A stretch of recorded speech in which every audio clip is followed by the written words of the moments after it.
New world order emerging PM in address to Indians in France. ये अभी पिछले महीने की बात है। मोदी साहब ने फ्रांस के अंदर इंडियन के साथ खिताब करते हुए फिर से न्यू वर्ल्ड ऑर्डर का नाम लिया है। आपको पता होगा, मैं आपको बताता रहता हूँ कि न्यू वर्ल्ड ऑर्डर क्या है। एंटी क्राइस्ट की बादशाहत है, मुखालफे मसीह की बादशाहत है, जिसको बनाने के लिए पूरी दुनिया की हुकूमतें लगी हुई हैं कि किसी तरह से न्यू वर्ल्ड ऑर्डर लगाया जाए। अब पीएम मोदी ने को पहली बार न्यू वर्ल्ड ऑर्डर का नाम नहीं लिया है। ये रिसेंटली 1 महीने पहले की बात है। ये जब इन्होंने सिडनी में दौरा किया तो वहां पर इन्होंने क्या बात कही थी, आप सुने जरा, बहुत इंटरेस्टेड बात है। साथियों, आज भारत के हर कदम, हर उपलब्धियों के बारे में दुनिया जानना चाहती है। आज की दुनिया जिस वर्ल्ड ऑर्डर की तरफ जा रही है, जिन संभावनाओं को तलाश रही है, उसमें ये स्वाभाविक भी है। भारत हजारों वर्षों की जीवंत सभ्यता है। भारत मदर ऑफ डेमोक्रेसी है।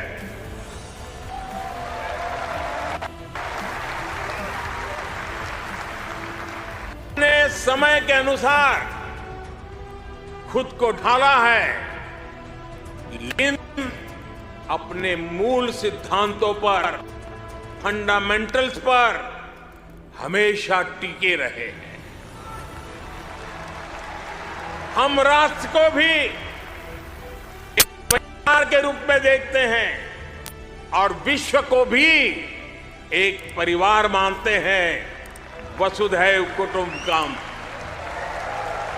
हाँ, वाकई ये सबको अपना परिवार मानता है। जो मणिपुर में लोगों के साथ इतना अच्छा सलूक हो रहा है, परिवार ही तो है। जुमलेबाज। जब भारत अपनी G20 प्रेसिडेंसी की थीम तय करता है तो कहता है, अपने आदर्शों को जीने का उसका स्वभाव देखिए। G20 प्रेसिडेंसी में भारत कहता है, one earth, one family, one future. One family ऐसी होगी जब ये अपने देश में अपने लोगों को एक बराबर के अधिकार नहीं दे सकते, तो ये पूरी दुनिया को बराबर के अधिकार क्या देंगे? ये भी इसका जुमला ही है। जब भारत पर्यावरण की रक्षा के लिए सोलर एनर्जी के बड़े लक्ष्य तय करता है तो कहता है, वन सन, one world, one grid.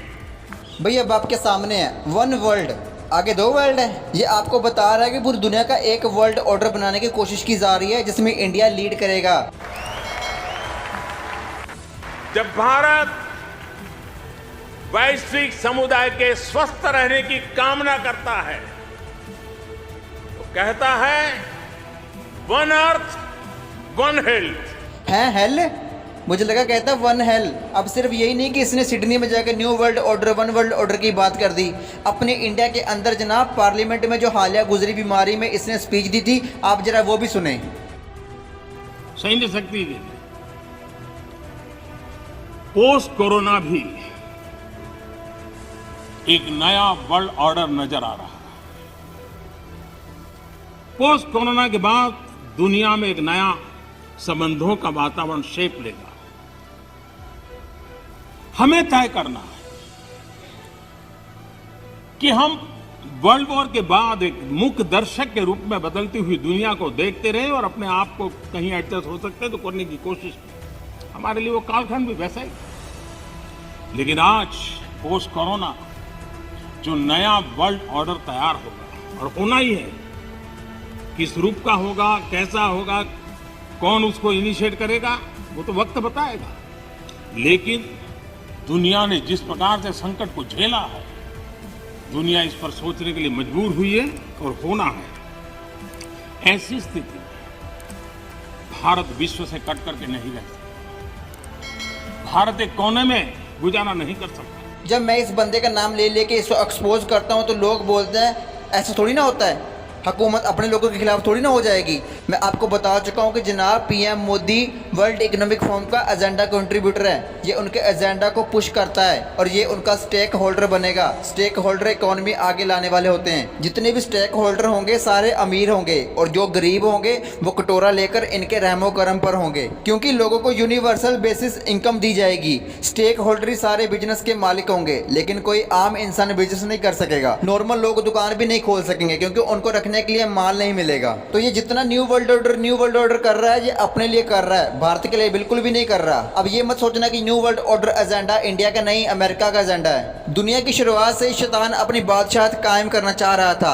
Haven में भी उसने ये सोचा कि मैं सिंहासन बनाऊंगा खुदा से भी बड़ा और सारे एंजल्स मुझे सर्व करेंगे, मेरी सेवा करेंगे, और उसको जमीन पर गिरा दिया जाता है और उसकी ये बुरी अटेंशन पूरी नहीं हो पाती और फिर वो जमीन पर आकर गुमराह करता है इंसानों को। और जो सबसे पहला वन वर्ल्ड ऑर्डर बनाने की कोशिश की गई थी नमरूद की तरफ से थी, जिसमें उसने टावर ऑफ बेबीलोन बनाया था, बाबुल का मीनार बनाया था। और उस टावर को बनाने का मकसद ये था कि उसकी हाइट उसने आसमान तक लेकर जानी थी ताकि वो खुदा के साथ जंग कर सके। फिर आपको पता खुदा ने उन लोगों की जुबानों में गड़बड़ी डाल दी और उनका एजेंडा वहीं पर रोक दिया गया। तब सबकी एक ही जुबान थी। आज जितनी भी अलग अलग जुबानें हैं ये उस वक्त ही खुदा ने की थी ताकि ये एक दूसरे की बात समझ ना सके, ताकि ऐसा ना हो कि ये बुर्ज बनाने की कोशिश करें और मर जाएं। खुदा चाहता है कि इंसान हमेशा तक मेरे साथ बादशाहत करे, लेकिन शैतान नहीं चाहता कि इंसान हमेशा खुदा के साथ रहे।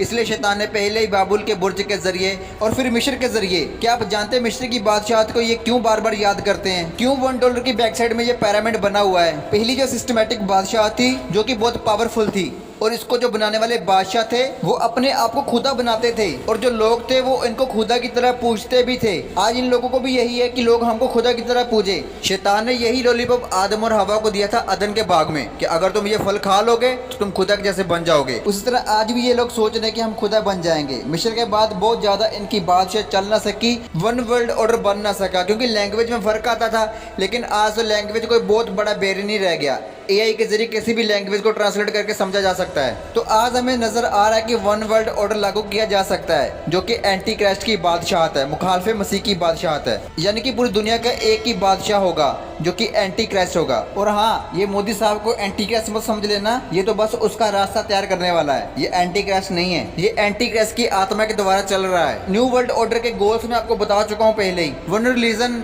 One language, one government, one currency. One language के ऊपर ये काम कर चुके हैं। पूरी दुनिया का एक ही पेमेंट सिस्टम होगा जो कि मार्क के जरिए या चिप के जरिए होगा, जिसका मतलब है कि एंटी क्राइस्ट के नाम के बिना कोई खरीदो फरोख्त ना कर सकेगा, जैसा कि खुदा के कलाम में लिखा है। तो आज टेक्नोलॉजी भी है और पूरी दुनिया को एक भी किया जा रहा है और सारा कुछ उसी तरफ जा रहा है कि न्यू वर्ल्ड ऑर्डर लगाया जाए, एंटी क्राइस्ट की बादशाहत लाई जाए। अब मोदी इतना न्यू वर्ल्ड ऑर्डर क्यों चला रहा है? क्योंकि इन शैतान के बच्चों ने मोदी को कन्विंस किया है कि मोदी न्यू वर्ल्ड ऑर्डर का लीडर होगा। जो कुछ इंडिया चाहेगा पूरी दुनिया में वही होगा और मोदी को लग रहा है कि वो पूरी दुनिया का बादशाह बन जाएगा। और ये जो मोदी दुनिया का बादशाह बनने का ख्वाब देख रहा है ये अधूरा का अधूरा रह जाएगा और वो बस इसे न्यू वर्ल्ड ऑर्डर का प्रचार ही करवाते रहेंगे क्योंकि यही सब कुछ अमेरिका वाले करते आए हैं।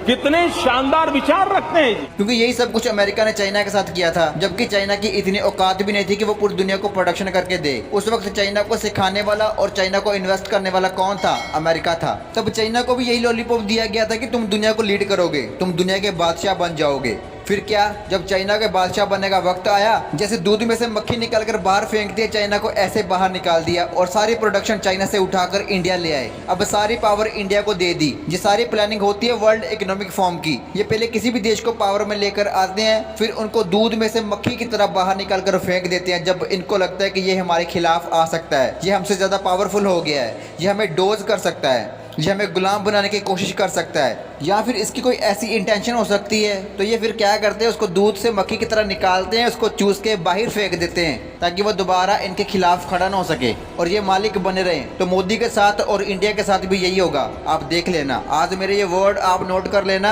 ये वर्ल्ड इकोनॉमिक फोरम वाले किसी के सके नहीं है। इंडिया को अपना वो समय याद रखना चाहिए जब गोरे बिजनेस करने के लिए इंडिया आए थे तो क्या हुआ था। मैं आपको ए राल्फ एपर्सर की किताब न्यू वर्ल्ड ऑर्डर का हवाला दे देकर बार बार समझाता हूँ कि ये फ्यूचर में क्या करने वाले हैं। फ्यूचर में तो क्या है, ये कुछ चीज़ें हमारी आंखों के सामने पूरी होती जा रही हैं और जो इनका नेक्स्ट स्टेप है वो है the government will become the owner of all of the factor of production, the private ownership of property will be outlaw. यानी कि जितने भी लोगों के पास अपनी प्रॉपर्टी हो, गाड़ी हो या कुछ भी हो, वो सारा गैर कानूनी कर दिया जाएगा और हुकूमत हर एक प्राइवेट प्रॉपर्टी की ऑनर बन जाएगी, जिसे कम्युनिज्म कहा जाता है। आप इसे कोई भी नाम दे सकते हो, स्टॉक होल्डर कहें या कुछ भी कहें। फिर इसके बाद जो इनका स्टेप है वो है मजहब को बैन करना, और इस पर अभी पूरी दुनिया में काम चल रहा है। इंडिया के मणिपुर में, पाकिस्तान के जड़ावाला में और पूरी दुनिया के किसी भी हिस्से में आप देख लो तबाही पैदा की जा रही है, और ये सब कुछ इसलिए किया जा रहा ताकि न्यू वर्ल्ड ऑर्डर लगाया जा सके। वीडियो अच्छी लगी हो तो वीडियो को लाइक करना, शेयर करना, कमेंट करना, और मिलते हैं अगली वीडियो में। खुदा हाफिज।